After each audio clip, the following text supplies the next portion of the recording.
Bí mật đằng sau trẻ em ăn xin ở thành phố Hồ Chí Minh, kỳ 2, công cụ kiếm tiền của người lớn. Trong lúc bọn trẻ đội nắng, đội mưa xin tiền, nhóm người lớn ngồi trong quán cà phê thành thơi lướt điện thoại. Cuối ngày, họ thu giữ toàn bộ số tiền mà chúng xin được, ngồi mát đếm tiền. Sau nhiều ngày thâm nhập, nhóm phóng viên ghi nhận đại bản doanh của một nhóm người ăn xin là dãy trọ nằm ở con hẻm trên đường số 1, phường 16, quận 8. Từ rạng sáng, một số đối tượng chở theo trẻ nhỏ trên những xe máy cũ nát phóng tới các giao lộ cho chúng xin tiền, còn mình ngồi trong bóng mát chỉ đạo từ xa. Nhằm qua mặt lực lượng chức năng, những đứa trẻ được người lớn chở đi ăn xin luôn cầm vé số trên tay. 6 giờ 15 ngày 14 tháng 9, 4 đứa trẻ, 2 trai, 2 gái, trong đó có một bé trai 5 tháng tuổi bị vết thương lớn ở đầu, còn ngái ngủ. Ngồi túm tụm trước cổng nhà trọ, chuẩn bị bắt đầu một ngày làm việc mới. Vài phút sau, người phụ nữ lái xe máy biển số 30L6-2940 từ nhà trọ vọt ra, chở 4 đứa trẻ qua cầu rạch nhảy rồi ghé vào xe hàng rong trên đường Vành Đai, quận 6, cách phòng trọ khoảng 500 m, ăn sáng. Do bé trai 5 tháng tuổi quấy khóc, người phụ nữ phải bỏ tô bún đang ăn lỡ dở rồi ẵm đứa nhỏ ra ngồi núp phía sau xe máy. Lấy bình sữa từ trong túi nylon, bà ta thổi nguội rồi dỗ dành cho bé trai bú. Thấy bé gái lớn nhất vừa buông đũa, người này vội chuyển đứa trẻ cho bé gái này ẵm rồi tiếp tục bữa ăn. Hơn 30 phút sau, bà ta ra hiệu cho những đứa trẻ ngồi lên xe máy. Bé gái ẵm em dướn người 2 lần nhưng không thể ngồi lên xe nên phải nhờ bé còn lại giúp. Khi những đứa trẻ đã yên vị, người phụ nữ phóng vun vút chở chúng về hướng quận 3. Trên đường đi, bé trai liên tục khóc thét nên bé gái phải nhiều lần dỗ dành. Đến đường Điện Biên Phủ, quận 3, bà ta thả 4 đứa trẻ xuống trước bệnh viện Bình Dân để chúng bắt đầu ngày làm việc. Còn mình gửi xe trong chợ vườn chuối rồi cầm sấp vé số đi dạo quanh, vừa bán vừa giám sát. Ngoài chợ vườn chuối, người này còn đèo những đứa trẻ ra ngã tư 4 xã, khu vực quận Bình Tân giáp ranh quận Tân Phú, ăn xin. Đều đặn mỗi ngày, một người phụ nữ chuyên đi xe biển số 86AS01731 đèo 3 đứa trẻ, 1 trai, 2 gái. Trong đó bé gái nhỏ nhất mới được vài tháng tuổi đến khu vực ngã tư 4 xã hành nghề xin ăn từ sáng sớm.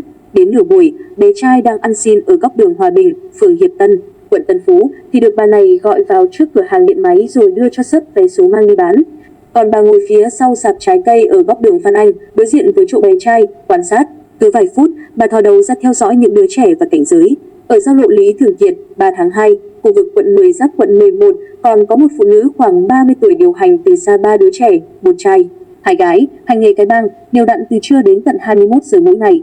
Trời nắng gắt ngày 11 tháng 9, chị ta mặc áo sơ mi caro ngồi núp trong tụ điện giám sát nhất cử, nhất động của nhóm trẻ.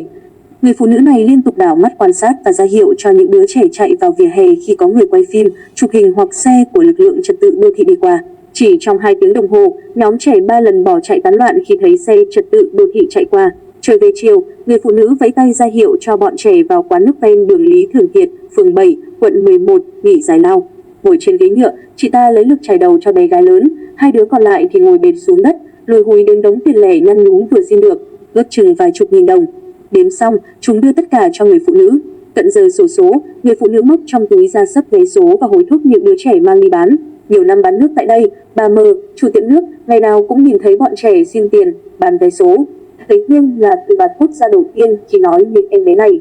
Họ là mẹ con ruột, ngày nào cũng ra đây, thường xuyên ghé quán tôi. Công an cũng vài lần đưa nhóm này lên phường nhưng vắng mấy hôm thì đâu lại vào đó, bà Mờ nói.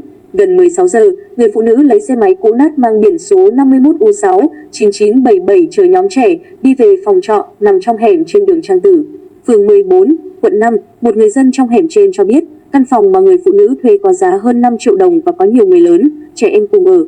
Hàng ngày, những người này ra khỏi phòng từ sớm để xin tiền, bán vé số và trở về lúc chiều tối hoặc đêm khuya. Ghi nhận, căn phòng này luôn đóng kín cửa và có nhiều đôi dép trẻ em bên ngoài. Lộ diện thân phận.